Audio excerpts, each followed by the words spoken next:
What is the most common misconception you run into? Kenny from Kansas City is asking, is anyone in the class from a mixed religion family? If so, how is that different from being from mixed race, if at all? Are there any later in life cultural tensions that come up in these relationships? Oh, dude, that is awesome question. What I'm trying to really get at is that if I stay with my lovely girlfriend now and end up having mixed kids, I will be ignorant to the troubles that they will go through. And I'm just wondering what you may have gone through that you could tell me that would help me maybe one day in the future. To just make sure if you do have kids to immerse them in both cultures. Don't go to Arkansas for sure. If you're gonna have mixed race babies, don't go there. Actually, that's not true. I'll be honest. Southern hospitality is real.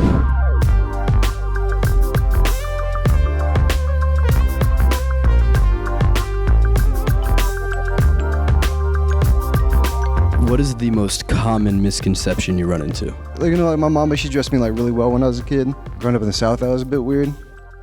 I always wear khakis and button-ups, and this was elementary school. What are you doing? Wait, did you grow up in Arkansas? Yeah, I was born and raised in Arkansas. I bet you got the pants, man. You got the pants for Arkansas. Yeah. You know what I mean? Do you hunt? Hunt? I actually did a little bit of shooting back in Arkansas. Yeah. Okay, well, you're dressed. You got it. All right, you're there. Yeah. All right. It's okay. There's a funny little thing too. I met more people from Palestine up here in college than I met people from Arkansas. Yeah, there's nobody from Arkansas. No, you are the Arkansas representative. I'm the only one. Yeah. I'm assuming you all know the stereotypes about black women, which is they're loud, aggressive, annoying, just stuff like that. And I feel like because I'm more quiet and reserved, people would always just assume, if that makes sense, oh, why do you talk like a white person? You're so soft-spoken, just stuff like that, which was really annoying.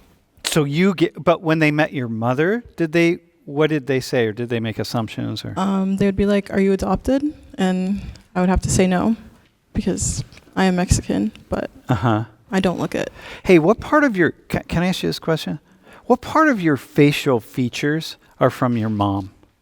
I would say my eyes and my nose. But that's pretty much it. Kenny from Kansas City is asking, is anyone in the class from a mixed religion family? If so, how is that different from being from mixed race, if at all? My mom she's Buddhist. Well, you can look right in the camera and talk to Kenny right there. Listen, my mom is Buddhist, and my dad's Muslim, and I also went to church a little bit when I was a kid.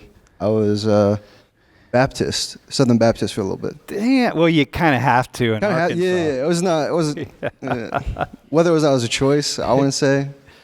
But I went to Bible study and everything too. It was like Cub Scouts for church. Yeah. We had little badges and we'd study. It was fun. Then I also attended mosque. I did a lot of volunteering for my local mosque. And my mom, she wasn't really. She was Buddhist, but she didn't really teach me too much about it. But anytime I asked her, she'd love to talk about it. Well, that's kind of the nature of being Buddhist. Yeah, that's exactly it. No, but my dad taught me how to pray, how to dress for mosque. Oh yeah, okay. So you can do that? Yeah, when I went to mosque, I took a few little lessons in the Quran. But mostly I was there to help around the kitchen, help around with kids, because they had lots of study classes for little kids. I help around with those. So how is that? So Kenny's question is, how's that different from being mixed race? It sounds like it's pretty similar.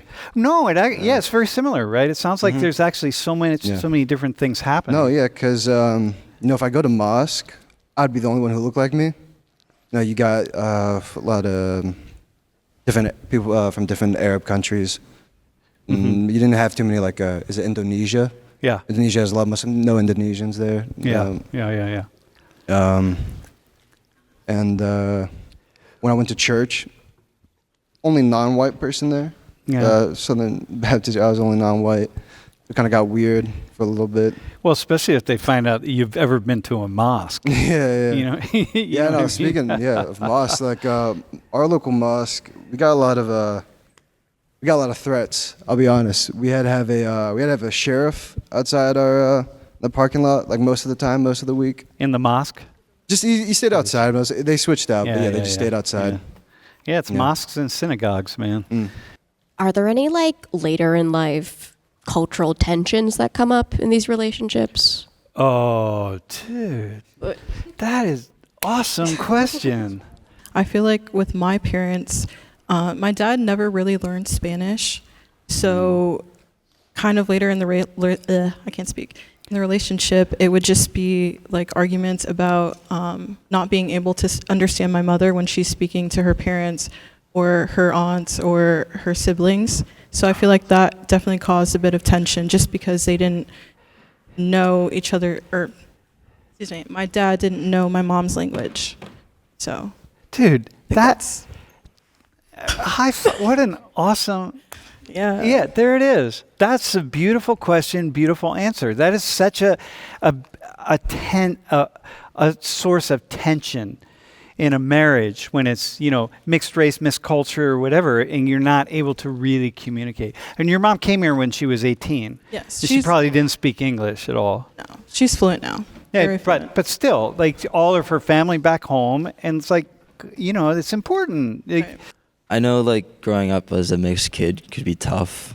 And, like, what would you do? Like, if you could go back and tell yourself or tell your parents something that would have helped them, like what I'm trying to really get at is that if I stay with my lovely girlfriend now and end up having mixed kids, I will be ignorant to the troubles that they will go through. And I'm just wondering what you may have gone through that you could tell me that would help me maybe one day in the future.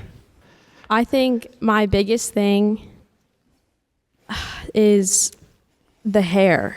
I mean, my mom, she has, it's not thin, but it's not anything crazy, and obviously I have curly hair and I have a lot of it and it's pretty thick, and I really went through this very hard struggle for the first 11 years of my life.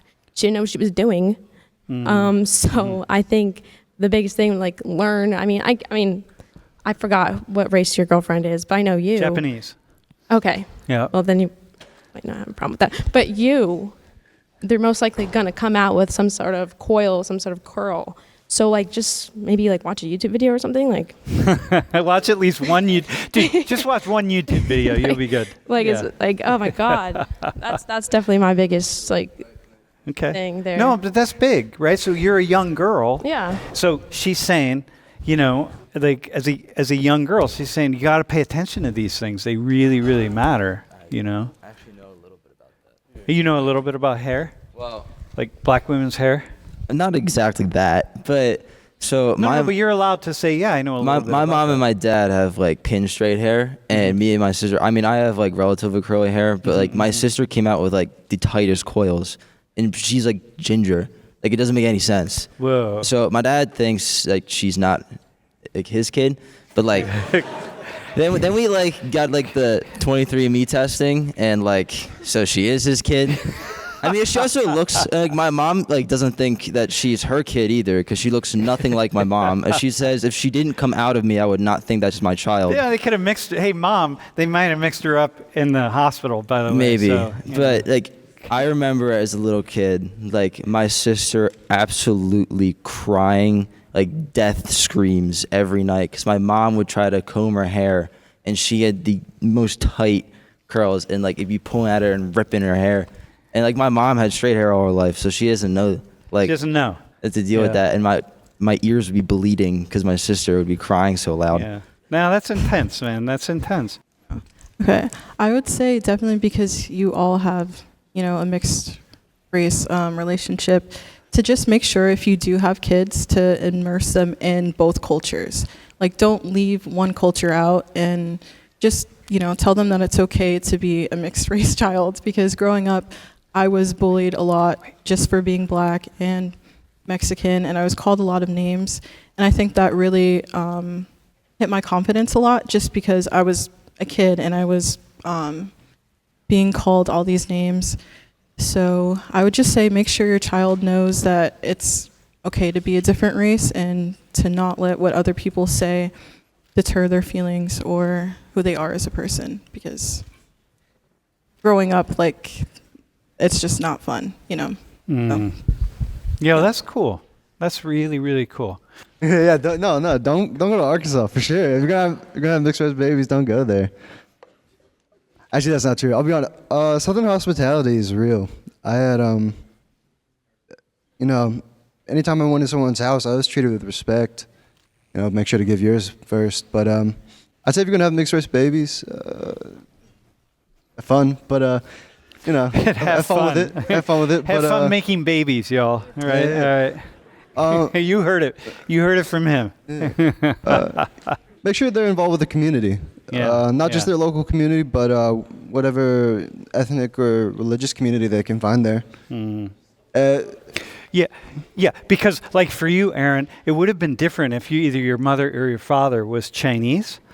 You know, it would change things, right? It would really, you'd have a different connection, and you would have felt different. Yeah. Yeah, no, it's different when you got a parent of a different race telling you to be confident in where you come from or who they are. It's different when you actually see somebody from that culture being confident in where they're from. You know? Yeah. Dude, nice. I do my turn. Oh, yeah.